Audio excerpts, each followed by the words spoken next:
एक छोटे से गांव में रात का सन्नाटा फैला हुआ था।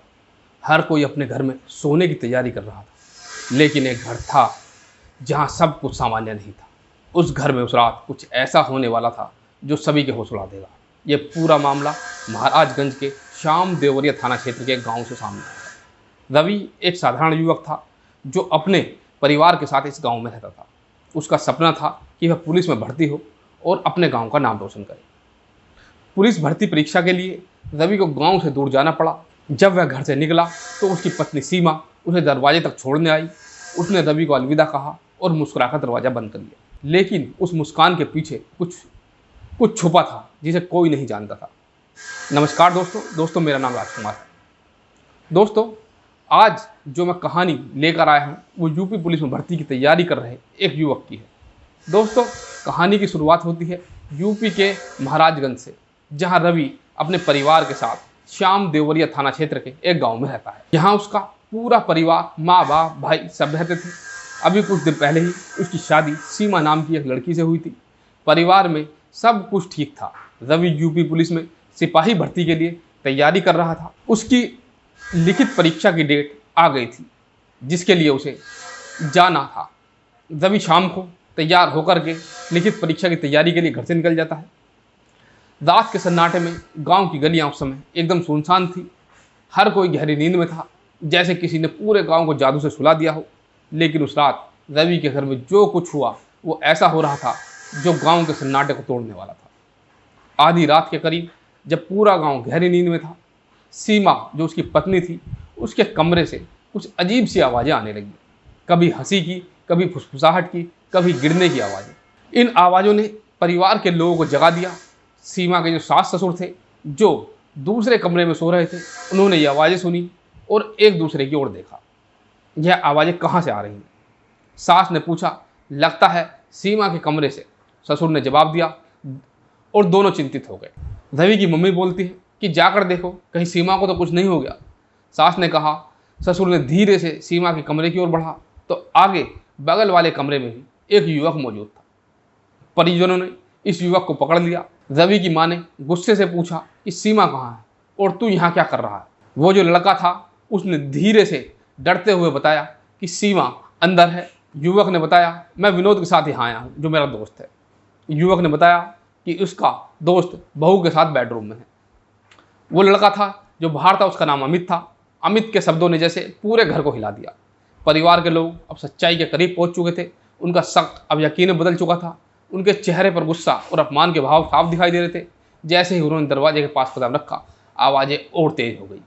उन्होंने दरवाज़ा खटखटाया, लेकिन अंदर से कोई जवाब नहीं आया। उन्होंने दरवाजे की कुंडी पकड़ी और दरवाज़ा खोलने की कोशिश की। दरवाज़ा खुलते ही उनके होश उड़ गए। उन्होंने जो कुछ देखा अंदर, उन्होंने उसकी कल्पना नहीं की थी। अंदर का दृश्य ही कुछ ऐसा था। सीमा और उसका प्रेमी विनोद दोनों आपत्तिजनक स्थिति में बिना कपड़ों के बेड पर लेटे हुए थे और उन्हें इसकी बिल्कुल भी परवाह नहीं थी कि उन्हें कोई देख रहा है। जिसने भी उन्हें देखा वो हक्का बक्का रह जाता। सीमा क्योंकि वहाँ अकेली नहीं थी, उसके साथ एक अजनबी था जो आपत्तिजनक स्थिति में था। इस दौरान परिजनों ने बाहर खड़े होकर आशिक के दोस्त की पिटाई कर दी। ससुर चिल्लाया, ये क्या हो रहा है? कौन है ये? उनकी आवाज़ सुनकर घर के बाकी सदस्य वहाँ पहुँच गए। जैसे ही सबने अंदर का दृश्य देखा, घर में हंगामा मच गया। सीमा भी वहाँ पर जब सीमा की चोरी पकड़ी गई तो वो रोने का नाटक करने लगी और कहने लगी कि मुझे माफ़ कर दो। लेकिन किसी ने उसकी एक ना सुनी, क्योंकि वो अपना रूप उन्हें दिखा चुकी थी। गांव वालों को भी इस बात की खबर लग गई। जब हंगामा हुआ तो वहाँ पर गांव के लोग भी इकट्ठा हुए। हर कोई जानना चाहता था कि आखिर इस घर में ऐसा क्या हो रहा है जिससे कि इतना हंगामा हो रहा है। किसी ने धीरे से, पड़ोसी ने पुलिस को फ़ोन कर दिया। मौके पर पुलिस इंस्पेक्टर भी वहाँ पर पहुँच गए। पुलिस इंस्पेक्टर जो थे राहुल शुक्ला, वो मौके पर पहुँचे। उन्होंने सीमा और उसके प्रेमी को हिरासत में ले लिया। पूछताछ के दौरान पता चला कि सीमा का रवि के साथ कोई खास लगाव नहीं था। जब उसका अपने प्रेमी के संग पहले से ही चक्कर चल रहा था। शादी से पहले से ही वो उसके साथ थी और दिन में उसने ही फ़ोन करके कि रवि जो है परीक्षा देने के लिए गया है, उसे बुलाया था। इंस्पेक्टर राहुल शुक्ला ने पूरे मामले को कानून के अनुसार निपटाने का आश्वासन दिया, लेकिन इस घटना ने पूरे गाँव को सोचने पर मजबूर कर दिया। रिश्तों में विश्वास कितना महत्वपूर्ण होता है, यह सबको समझ में आ गया।